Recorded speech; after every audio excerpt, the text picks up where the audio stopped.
I'm gonna make you my tropical lassi. It's an Indian-inspired drink that's so easy to make and delicious.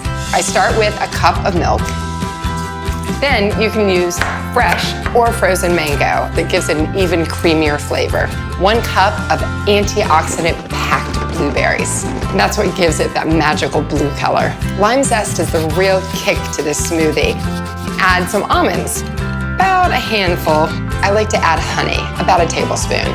We want this tropical lassi to have a really creamy texture and flavor, so I love to add in some yogurt, get a lot of protein in there too. Top it with a handful of ice.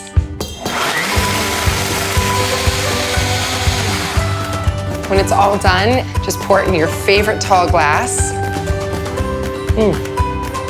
Creamy, flavorful, it's got that zip of lime zest, lots of sweetness from those blueberries and mango. This is an easy on-the-go snack.